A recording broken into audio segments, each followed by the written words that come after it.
Hi, my name is Angela Triglia. I am Western Sexual Violence Prevention Education Coordinator. And this is my colleague Melanie. Hi, I'm Melanie Stone. I'm the co-chair of the Equity Committee for the Society of Graduate Students. And so you'll see Tanya's name up on the screen there, so Melanie has graciously stepped in. We thought it was really important for both kind of Western and SOGs to have a collaborative approach when we're speaking about the topic of sexual violence today. So we're going to spend the next 5 to 10 minutes really just ensuring that we have a shared understanding about what that looks like and what our commitment is to preventing and ending sexual violence on campus, and also what are the supports available to individuals who have been subjected to sexual violence. To start off, we have, I think, what is a fun video to take a look at consent. Maybe not. Sorry. Well, you can YouTube the video. It is called Cycling Through Consent on YouTube. If you just Google Cycling Through Consent, you'll see it. It's a video that Western made last year that we showed at this event, and I think grad students really enjoyed it. You can also find it on our website. So when looking at what is the definition of sexual violence, it's important that we all have a shared understanding. So sexual violence defined by the Ontario government is any form of physical or psychological harm that is caused by targeting one's sex, sexuality, gender identity, or gender expression. And so you can see on the screen behind me, there's a variety of different acts that would fall under the definition of sexual violence.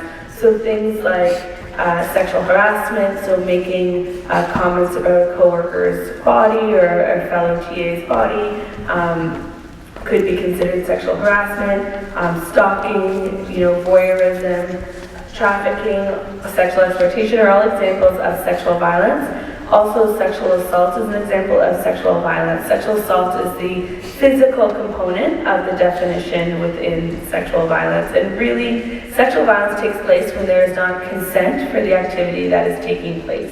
And so consent, although we don't have the video, it's pretty simple in that it is a voluntary agreement to engage in whatever that activity or that behavior is. And so there needs to be that shared mutual understanding that whatever is taking place is agreed upon by all parties involved. And so it has to be freely given, it needs to be continual, and it needs to be what we say sober, so people need to be of sound mind to be able to consent to activity.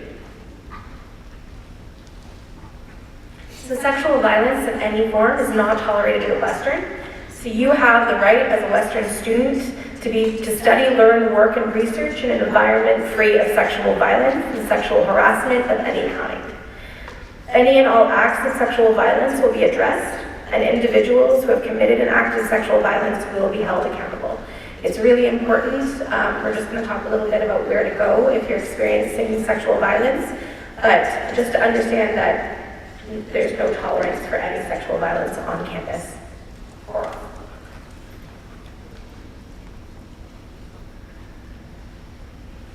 And so what are the supports that are available to you if you are either supporting a friend, if you're just looking for more information, or if you yourself identify as a survivor of sexual violence?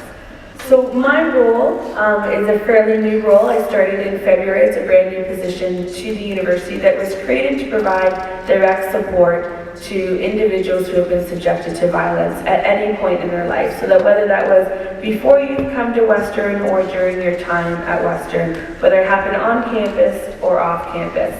And so my role is to help you navigate campus and community processes, understand reporting options, looking to support accommodations, and so working with your faculty, really, referrals to community counseling, advocacy if you're looking for medical services, safety planning, self-care resources, and also similar to what Mel-Ann was saying, education, and so doing some of those custom workshops to come into either your classes or your departments and to help educate on the topic of sexual violence, whether that's from an awareness perspective or if it's from a skills development and how to support someone who may disclose that they have been subjected to violence. And so there's a variety of supports that I can provide. I don't engage in counseling, and so that's an important distinction. The primary reason why my role was created was we want to, at Western, avoid the idea that someone needs to go and see multiple people at campus to access the support and feel like they need to tell their story over and over and over again. And so by coming to me, I can help facilitate those processes. So maybe if you're not comfortable, you're not looking to to share that or speak to other people, you don't have to do that. The other thing is you're not required to share details, you're not required to get explicit. Really what it's about is saying, hey, I'm looking to access some support, or I'm looking to help a friend who's looking to access some support. What would that look like? And so really encourage you to come out. You have the right to be fully informed around confidentiality and what does that look like. And so before anyone discloses anything to me, I will be sure to go over what are my limits of confidentiality and when are there times where I may not be able to share or to keep what you said in confidence, but I will always maintain your privacy and would only share on a need-to-know basis to ensure that we're best supporting you and as well as the safety of our campus. And so just wanted to put that out there as well. So how do you reach me? Well, I'm located in the lovely Wellness Education Center, which you heard about earlier. So my office is there. You're welcome to drop by when the Wellness Education Center is open. You can also email me at svpec@ewo.ca. That email goes directly to me. You can email me to set up a time to connect. You don't need to share any details in that email. You can just say, hey, Angela, I'm hoping we can book a meeting and I can come chat with you. So feel free to do that, or you can call me. And if I don't answer, please leave a voicemail and I will get back to you.